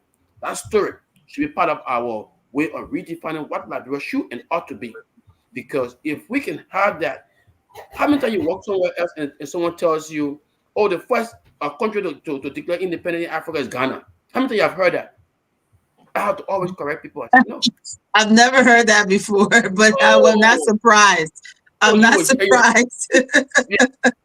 But doctor, the question is, where do we start now? How this new movement? Ghana's not even the fifth, right? So you've got many other countries that declared independence before Ghana. You know, Morocco, and many others, and so that's just silly. Yeah. I haven't heard that, but I'm not surprised, and that's so tragic. So for me, Ghanaians say that now. They're just making up stuff. Maybe they're trying to say, you know, to declare the independence from England, and they're not qualifying the statement. But Ghanaians know that they're not even the fifth country to declare independence, because we always forget that Africa is not just West Africa. It's not just, you know, but Ghana. That's funny. I think maybe they're talking about from the British. Maybe. Right? You know, because South Africa declared independence from England too before Ghana. So they can't even say that. There we go. Yeah. So this say that. So Carl, where do the question is now, where do we begin? Is it through a consortium? Is it like the Constitutional Congress? Do we have one and say we are bringing all interested parties in one room so we can brainstorm as to how we can correct some of these misconceptions and rewrite? Where do we begin, Cole? So we have the Liberia Studies Journal. We have, you know, Dr. Jacine Carr is not Liberia Studies Journal, the Liberia Studies Association, sorry. And Dr. Jacine Carr is the chair of that organization right now. And I think established institutions need to take the responsibility of leading the way and bringing people to the table and inviting people who are doing work. But unfortunately, it has usually been kind of this, you know, I call it an intellectual, excuse the language, but it's intellectual masturbation, where you're just bringing the same old group of people in, and there's no new injections. There's nobody else. They're never looking for someone outside of their little clique to come in and insert anything of value. And when they do, they're not looking at Liberians. It's always, you know, some scholar. For example, the last time, and I do, you know, regret saying this, but this is the truth. They brought a lady that came, supposedly did research on the crew codes, and the things that woman was talking, I was just like, really? You know, we've done more work than this on the History Channel researching the crew codes. We could have done a better job. Why did you invite this woman and bring her to come talk about our culture in such a basic, simple way, when we've gone so much in depth and traced that history back, you know, to the 1500s. And we've been able to trace that back through meticulous research. And you ignore all of that. The King Peters of Cape Mesurado, being able to structure that dynasty, that's work that we did. And our people don't want to recognize it because you're not part of some clique. You know, so we have to be careful the people who consider themselves gatekeepers, we need to pressure them to do the right thing, which is to open up the discourse. The reason nothing has happened is because that's also the same people. And if you don't interject new talent, we're not going to grow. Right. But You how, know? Carl and Dr. Gay, how do you address a comment like this? Will the story accurately cover the founders' failures to unite the people and the To faith? unite the people. You have to read it correctly. He said to unite the people. Well, I think he meant unite. Okay. and the fatal flaws that created the conditions for Liberia's current state. So you see, the question is not a question. The question is someone trying to push the narrative that's in the unfounded, baseless narrative that is in his head. And so I wouldn't address that in a real academic setting. This person would need to come with information, with some kind of citation, with something factual, not what he heard on a palava hut, under a palava hut, or on the street. And this is the problem. We give too much credence to disinformation. And we always want to give everyone a voice. Everyone doesn't deserve a voice. Voices have to be earned, right? You even in our traditional culture, I'm a Ma woman, and in my culture, democracy is practiced among the learned. It's among the elders. It's among the wise. You don't take palm wine tapper and bring them to a council of elders and give them an equal voice. People have to earn it. The town crier got a place. The culture dancer, the person that can dance and dress like dancer and entertain people got a place. We have to understand and have respect for scholarly work and the work of academics and the work of researchers. And not everybody, just because you can go and get voter ID card, you all equal in casting vote, but everybody is not equal in the realm of academia, period. And we need to respect that. And people need to understand that when they haven't done research and others have, they need to respect that and yield and listen to what people who've actually done the work have to say and ask questions, real legitimate questions. But you come in with that kind of loaded question where you've already made up your mind that something happened that didn't happen. That's not a question. That's gaslighting and trying to derail the conversation. And so I have come to a point where I've realized when you present information, everyone has a right to challenge it, but you must do it with the same effort in which we use to assert it. Come with your research. Let's look at it. Maybe I will learn today, but I can't learn from that kind of comment. How can I learn from that? And how do you respond to something that's baseless? It's not even a question. Mr. Eastman, Yes. Eastman, you are in the sociological sense, they say you are a stakeholder as I am, because we all have one quest to get this thing right for our children, for those of us who did rote learning. Thank God, I think Ms. Cole was on here, and they say go tell your sister to go to bed. Most likely, the little girl will come back and say, "Mommy, why you want me to go to bed? Like, you told me the curfew was 10 o'clock. It's 9:30. It's not that she's being disrespectful, but she's being analytical. The social contract was 10 o'clock, you should be in your bed. In our setting, we say the child talking back to us, the child is frisky, or the child is disrespectful. So here we are. We have been taught a history that we respect, but it was incomplete. They did it to the best of their ability at the time. Like Cole said, we have to take these things into context, the time and period in which they were written. Exactly. This is why when we see history books, it's a revised edition. Revised, that means learning is never final. That's right. If something new came up, we revised the old one and did volume 2 or volume 3. Where do we start? So it doesn't look like we are picking fuss, we are condemning, we are trashing, but we have to do those things, though. It's fun. I'm just kidding. You're the politician. How do we revise without? I think it starts with being abrasive. I think what Cole is saying is is a good place to start. What is the evidence? Where's the source? Because a lot of what we do is repeating narratives that somebody else said. It is sometimes unchecked. Because I'm seeing children, who are in this generation who never knew that the past generations. And when you hear them talking about the past time, you're like, you don't know the past time.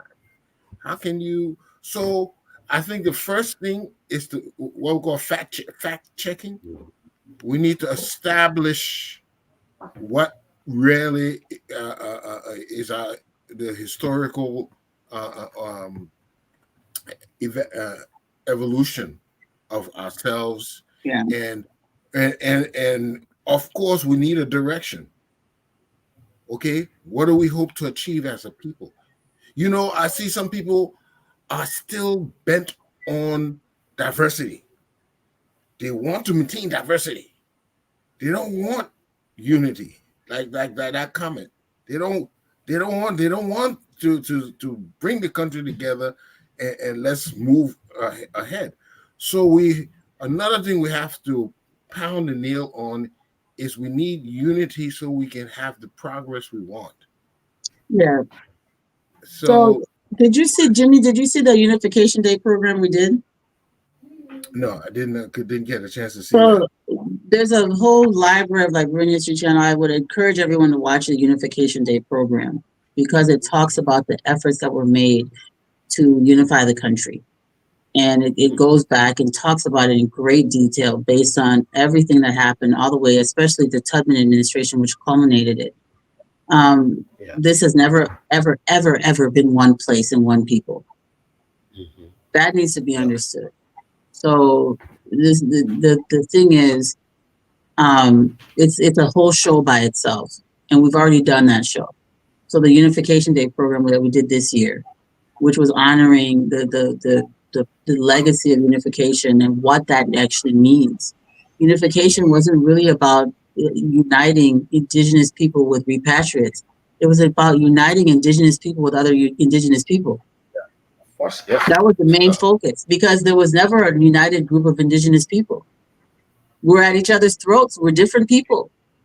Yeah. Unification Day was about bringing people together that would have never met, right? People from Sino who are, Gable from Sino, sitting at the same table with someone who was Vi from Cape Mount, sitting at the same table with someone that's a Loma from Lofa, and putting them all at the same table. And that's what Tubman did, because it was becoming a problem. So one of the things that I have to emphasize here is the Liberian government has never had the resource or the will to beat everybody into submission. Even if they had wanted to, they didn't have the power to do it. So assimilation and becoming part of a central process and accepting citizenship and accepting being part of a country had to be a willing process. They never had the power to go in and forcibly make people Liberian. And even today, we don't have the power to do it. It is something that we have to do through a process of re-education. Starts with teaching people who they are. You understand? And it's sitting there acting like, people came on some ships on the coast and the jet went in the interior and beat people and said, y'all Liberian. It could have never happened. There would have been no Liberia if they had tried that mess. They would have destroyed every bit of the settlement. It was a gradual assimilation process. Right. It's still continuing to this day. And you read Daniel B. Warner's speeches, you read Stephen Allen Benson's speeches, James Hicks Payne's, the first 5 presidents talked about this continuously. How do we integrate these contiguous tribes that are around the republic? How do we get them to buy into the idea of being Liberian? How do we win them over? Because it was only Howard that had the nerve to think he could go in there, cock diesel, and beat people into submission. They started with Howard. And we all know how that went. Yeah. Daniel Edward Howard going in there, letting the Pella people fool him into thinking he could go subdue everybody in the hinterland beyond the Pella settlement, and he failed. There's a reason that the whole North and Central Territory remained semi-autonomous until 1964. The people, we have problem, right? My great grandfather didn't have problem. They thought that the people on the coast were weird. They didn't want to be part of it fully. They wanted their autonomy. They said, we too, we fought for this land. We want our autonomy. They wanted their freedom to be able to practice the tyranny that they had been practicing for centuries. It's a lot of stuff that we don't talk about. But this idea that indigenous people want to make themselves analogous to Native Americans or South Africans is ridiculous, and it's a lie.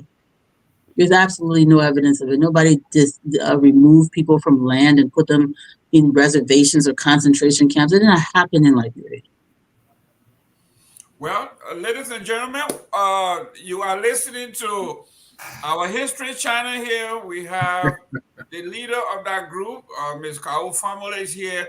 We have our new, hopefully someone that will frequent our channel here. Dr. Gay is also not a historian per se, but someone who has interest in history and study ethics. Something that I've always said when we were growing up. They used to, Basa High School, they had something we used to call not only ethics, but debutante. It was a ceremony where we were taught these things. And then when you reach the age of 18, when the folks felt that you were ready, you have done well in civics, in history, in hygiene, in self-maintenance, in respect, civil society. At your 18th birthday, we have something called the debutante, where you were trained to approach a woman. How do we dance? All of that, how do we take you out? How we approach your family? All of these things were things that were taught. Well, between 1980 and where we are, I went back to Basa High School in March, and nobody there knows what debutante is. Not even the teacher, because most of them were under 30. So 40, they don't know it. So now we talk about ethics. This is Dr. Gay's area. He's coming back to introduce this topic of ethics. You think in Liberia now every political platform has integrity. You don't know that the foundation of integrity is ethics.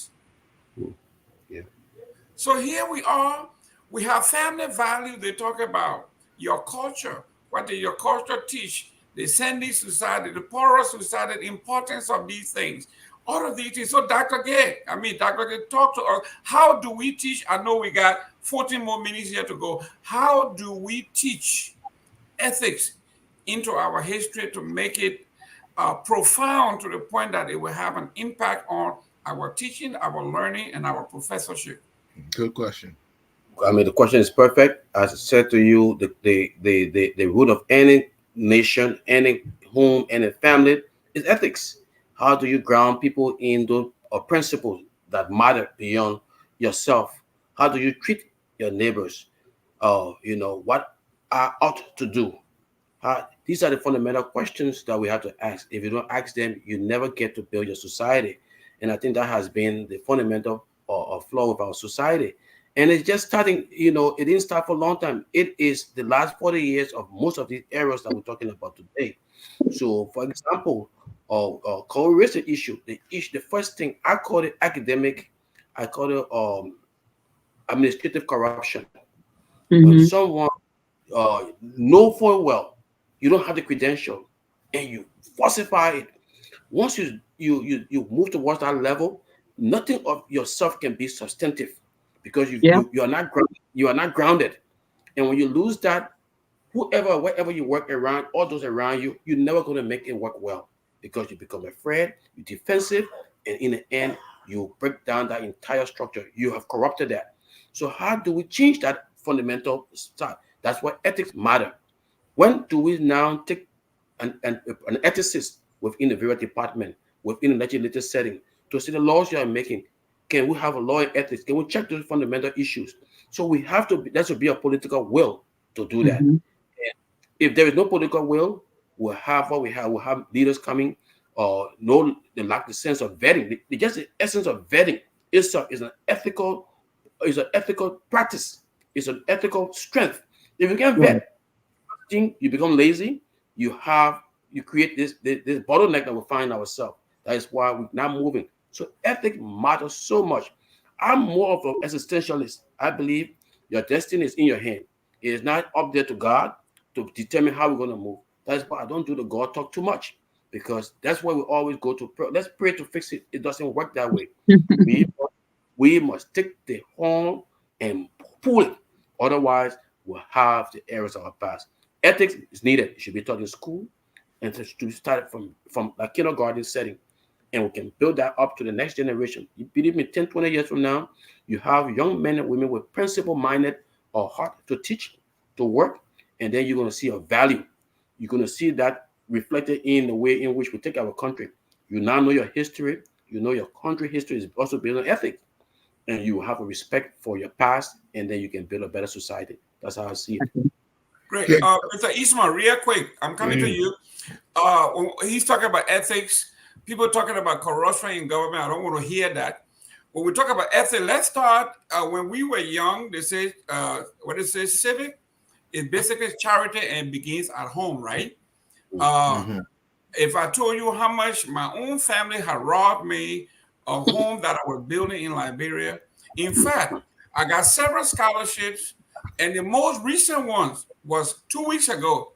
I had my nephew at the Baptist Theological Seminary on a very expensive scholarship, and I'm paying. I sent $3,000 for tuition for the past 2 years. I was shocked to have learned this gone Monday that only $700 of that $3,000 have reached the school. Oh. My nephew is learning to be a preacher. Yeah. The guy who want to mimic our grandfather, he was a great Bassa preacher, and we said you don't want to speak in Bassa anymore, but I was sending you to a professional school where you go and become a professional theologian.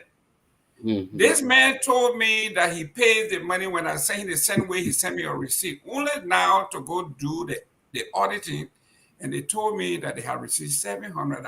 I said, Mr. Preacher, what happened to the rest of the money? He said, I'm going to find a receipt. They were raining and all the documents.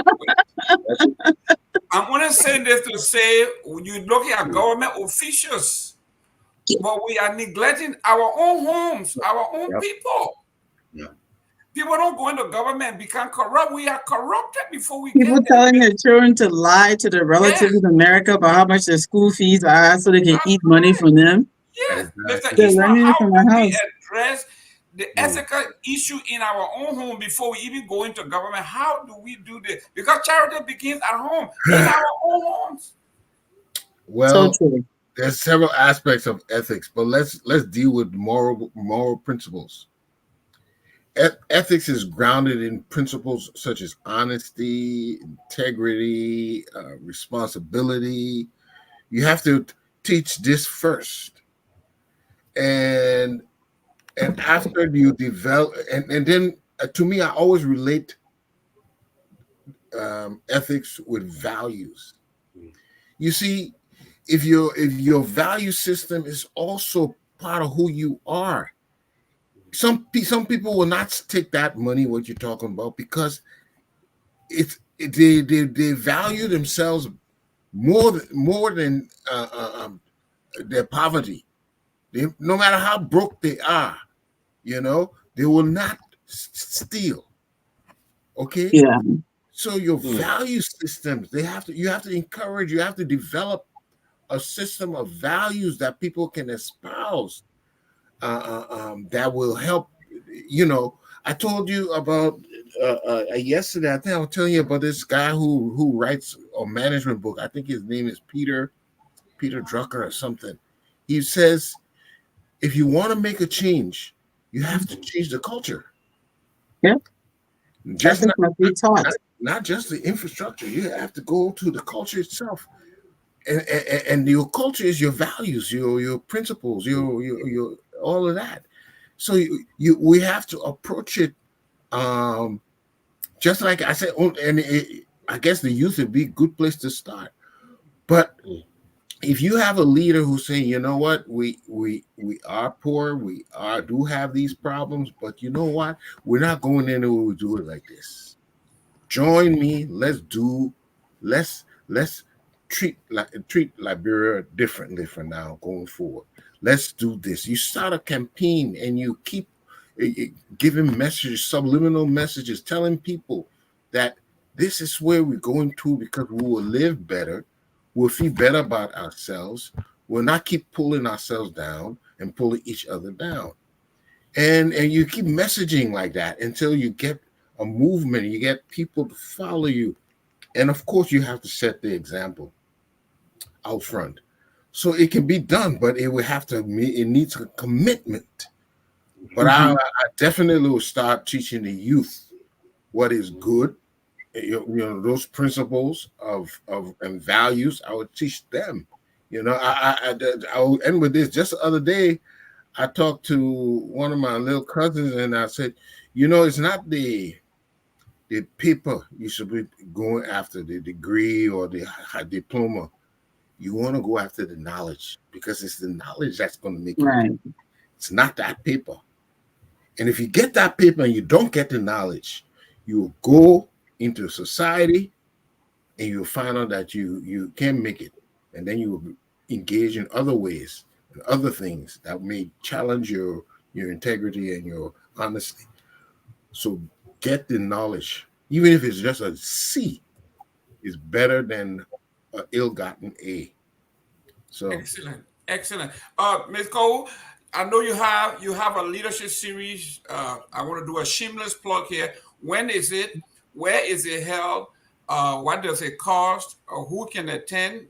Maybe it's a great way to start. Maybe historians, people who have interest in history, will like to join. So the ethical citizenship class it runs for 12 weeks, and to sponsor a student for that 12 weeks is $240 per student. That covers their transportation and their food. 100% of it goes to their transportation and food. All of the instructors are volunteers like myself. All of the mentors are volunteers, and anything that's donated is just to get them to the central location, make sure that they have enough to eat, and then transportation for them to get back. So we are looking for sponsorship, to support the program. We've really actually been doing this out of our pockets, a group of us, for almost a year and a half now, and it's getting to be a bit cumbersome. But there's a lot of interest in it. Essentially just teaching history, civics, ethics, and you're teaching people about, having pride in citizenship and also the responsibility that comes with being a citizen. Debunking a lot of the disinformation by presenting them with information, with facts, with support. And it just goes back to this whole concept. Most of us that grew up outside of Liberia, ethics is something that's taught from the moment you join any type of education process, whether it be preschool.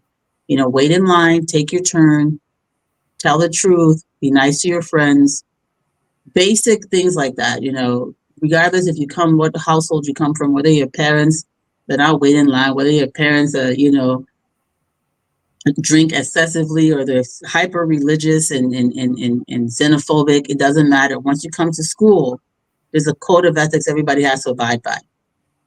And while you go home, that's a different thing. But when you're in public, there's a way you conduct yourself. Even if your religion says women should not wear pants, you don't have a right ethically to just go and condemn women in the streets, in a public street, for wearing pants. These are things about societal ethics. Where do your rights end and other people's rights begin? And what is your responsibility to ensure that other citizens have a right to exist as they are, so long they're not infringing on the rights of others? So these are basic concepts that we're instilling in the students. You don't have to be a homosexual to respect the fact that human beings are homosexuals, and you don't have a right to harass and beat and stone citizens. You don't have to be a Muslim to respect the right that people have a right to practice religion and worship God in the way that they choose. You don't have to be, I'll use Fula as an example, to respect the fact that a Fula man born in Liberia or naturalized in Liberia is a citizen, right? So these are the things that we talk about, the distinction between citizenship and tribalism, the concept of understanding becoming Liberian. How do all of these diverse people become Liberian citizens? How do all of these people assimilate and integrate into this concept of citizenship? Does it mean that you're no longer a mom, like I'm no longer a mono woman and you're no longer a bossa man? No, that's not what that means. What that means is our commonality is this acceptance of our Liberianness. Great. So, and where is this event held? When is it held? So we have class on Tuesdays and Thursdays, and then we do it via Zoom and in person. So we have facilitators on the ground, and then also those of us who are not present, we have a big screen and a projector, and the teachers are on the screen, and the students are in the classroom looking at their teachers. It's interactive. They can hear you, you hear them. So we utilize technology to get to them, and it works great. It works great. I mean, I've never met them face to face, but working with them after the 12 weeks, I feel like I've always been in the class with them because you're hearing their voice, you're seeing their faces. It's very interactive. Sort of like what we're doing now. Thank you, Dr. Gay. Leadership, as she's teaching, I've been part of several of these. I think you, Ms. Kau, and other folks who have interest in history, maybe we need to have a little chit-chat section where we can meet and bring people of similar background to kind of have our own constitutional convention, historical convention, to kind of hang head and say, let's do a complete autopsy, less bias of all of our trappings, and actually begin a process of actually divesting this rote learning that have created such a problem. Because even as old as I am, I still remember my president in order. When you say Joseph Jiggy Rama, I know who follows. If you tell me anything else, I won't believe it. If you told me that Joseph Jiggy Rama were not Liberian, I would tell you this and that. So where do we begin? How do we bring the minds like you all that have interest and no political interest other than seeing writing done by our children? How do we begin the process? I think call starts from the right place. How do we start teaching them? And that's very important. And Paulo Ferreira is a guy that I like to refer to because he talks about how we can bring critically conscious mind to within a human self to liberate ourselves for justice or from injustice. So if we have that mindset, then we start to teach, so people can learn those precepts that have remained stuck in the mind. And it starts from a philosophical question. We have to ask ourselves, who am I as a person? And where do I want to move? There's injustice, a lot of injustice from the society.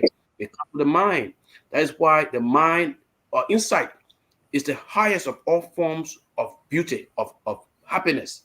Because the more you're able to invest yourself, it's no longer all about, the get rich quick attitude, but the hunger to move your next generation to the next level. And I pay homage to my father, the late Baba Gay, very quiet pop. He did all to help his country, but he was dishonored in his death by a government, a place he served. But yet, my sister and I were able, with her friends, were able to lay him to rest in honor because they were men who understood what it meant to serve a society and not rush for wealth. How much can we create that kind of society that we can start from the bottom and rise up? If we can build that kind of society, it will not be all about us being the millionaire today and forget about the rest of the people. So this will give us a sense of the common good. And the best way to get the common good is by teaching, as Chloe is doing, so we can all come together. As you said, I'm willing. I can give my time anytime you want me to help. Awesome. That's good. We'll give ourselves to help. That would be great. So that's what I see it. Okay. Excellent. I think it's time for our closing here. We've been a little over 2 hours. Yeah, I'm coming for us. Yeah. Eastman, I know she has to go to work, so you do your closing, and she will do the final closing and let us out close. Do the final. I'm tired. Okay. So Jimmy, go ahead. Eastman. Yeah, I'm going to be very brief. We went through a survey of a lot of things. One, we have to love ourselves. We have to love our country. Nobody, if you don't love your country, how will you promote it? And it will require us reevaluating our values, our ethics, our relearn some of the things or unlearn some of the things we have learned. That's how I see some people put it. And we can be destined to be great, but we have to set the file. We have to evaluate how we do things so we can get back on track and be the people we're intended to be. So it's a good journey, but we need a commitment of everybody. That's for sure. Thank you very much. As you heard, Mr. Eastman said, we need a commitment of everybody. But like the scripture said, many are called, but a few are chosen, and those who are willing. Those are the willing ones who are willing to make the sacrifice. Mr. Dr. Gay, your closing. Well, thank you. Let me use the occasion to sympathize with my brother Dennis Jive for the passing of his nephew, and may God find solace in the heart for the family. And also, I want to apologize for us not coming on. We've been doing a very good discussion on the project, the Guerrero project, a wonderful story that will be going to Liberia, very powerful. We look forward to sharing that with the film crew that did the research and visiting New Georgia, where I'm from. I'm from New Georgia, so and I'm not calling no more about that story too, because New Georgia was one of a group of two slave ships, the Antelope and the Guerrero, powerful Liberian story. So we will be going there to build a memorial and to hopefully find some of the descendants. So I'm looking forward to that trip from December 3rd to the 15th. And I will, whenever time prevails, I'm here and I'm willing to be part of you guys whenever you call me. May God bless you all for this wonderful show. Thank you so much. Yeah, I'm definitely going to reach out to you when we start the classes again. And for those of you who looking at the Guerrero project here, they are going to either do it tomorrow, they're going to reschedule, we're going to be here in full where we can discuss the project. We'll announce it. Yeah, I think most likely on Saturday. Tomorrow won't work, but probably Saturday. Good. It's going to be rescheduled and we're going to promote it most likely. We're not sure yet. Saturday will be appropriate time because if the history channels, if their pet project, this is what they do. This is what they love to do. So we love what you do. And I'm looking forward to seeing that. Ladies and gentlemen, tomorrow will be Thursday. We got Tough Talking Thursday, where guys come out and it's like the Wild Wild West. Knowledgeable folks come out here and dukes it out. I mean, respectfully, but they are knowledge base, huge knowledge base that will be out here. So you want to be here on Tough Talking Thursday. We just go on there and bully each other. It's very entertaining. That's right. It's very entertaining. On Friday, we got a Friday night debate. And Mr. Eastman and I will be on there with several other folks you can join. And then on Saturday, our history channel, where you can come and learn. She's also, as long as you have your history and you have references, preferably first choice would be, we don't talk about secondary now, we talk about primary. If you have those kinds of things, she is willing to listen, to share, to learn. So third Saturday, and then on Sunday, you will be encountering me on the point. On point, Jimmy Eastman and myself will be here every Sunday, 4 o'clock Eastern time. You can join us, Dr. Gay, if you have the time, 4 p.m. Sunday Eastern time, on point. So with that, further ado, Ms. Cole, I always say Dr. Cole, I know she get upset with me. Don't do that. Can you please close her out? I know you're a family woman, you got to go to work tomorrow. Yeah, I got to go to work. So the process, I like this comment, Garcia Bambolo, I'm sorry if I said your name wrong. She said, in order to put these ideas into practice, it requires time, effort, additional resources, and research. Profoundly true. And I'm going to close on her statement because what she said is exactly right. I do this because I've had a passion for African world history my entire life. I've been studying African world history since I was a child, actually. And So more than 30 years, it really been diving into this stuff. So it's not something that I just picked up. It's part of who I am, and it is a lifelong hobby. Uh, but if I can do this in my spare time as a wife, a mother, a professional, um, if I can do this in my spare time and we can discover things like this, kind of as a hobby, imagine what can be done if we do what Sister Testia has said here, which is it needs the attention of, it needs funding. The process needs funding. The process needs effort. It needs sincerity. It is a grinding process, digging through archives and trying to make sense out of volumes of information. And sometimes what you're looking for, you don't find, but you find something else that you didn't even know existed. So the process of discovery is very cumbersome and tedious, time consuming, and expensive. And if we are going to be serious about reconstructing our past, these efforts, like the efforts that Dr. Gay and others are taking on, Dr. Burroughs, Dr. Carr, these things need support from not only, the University of Liberia, but the government. It's like academia is supposed to be a process of discovery. So I will leave it at that. Thank you so much. Have a good night. I'm going to bed. I appreciate everyone's time, Jimmy, Jerome, and our Dr. Gay. Thank you very much, ladies and gentlemen. As always, no matter where you're from, whether you're a historian, you're a sociologist, you're a theologian, or you just a mad critic, we are all Liberians, and we usually end our show with our song that says, oh. We are